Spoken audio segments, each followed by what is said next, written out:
Autoscan. Propulsez vos connaissances automobiles.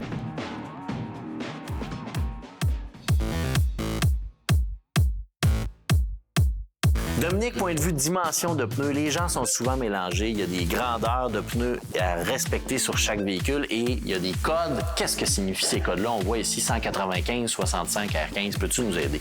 On a 3 séries de chiffres. Oui. Le premier chiffre, qui est présentement ici de 195, oui.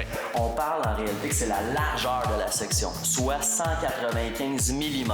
OK. Deuxième chiffre, on a la série 65. Quand je dis série, c'est qu'on parle de profil ici, de flanc d'un pneu. OK. Donc, on parle qu'on a 65 % de la largeur de 195 mm.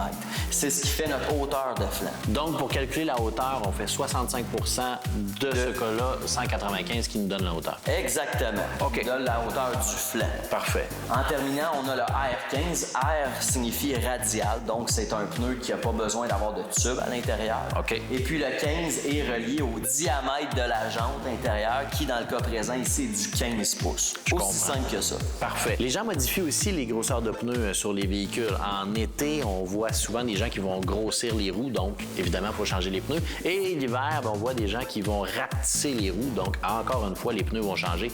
Qu'est-ce qu'il faut tenir compte dans ces cas-là, le précis de modification comme ça? Une chose principale à tenir compte, Guillaume, c'est le diamètre hors tout du pneu. OK. Il faut avoir la même hauteur totale que celle d'origine.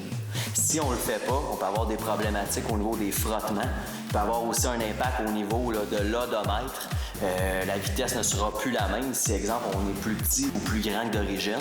Et l'autre lien direct qui est bien important aussi, c'est qu'on peut avoir un problème mécanique sur l'auto. OK. Au niveau des différentiels du véhicule, si on n'a pas la même motricité, bien, ça va engendrer des problématiques. Donc, différence au niveau du kilométrage mécanique et puis des frottements, bien, justement, on va faire attention à notre grosseur de pneus. Tout à fait. Merci, Dominique. Ça fait plaisir. Autoscan. Propulsez vos connaissances automobiles.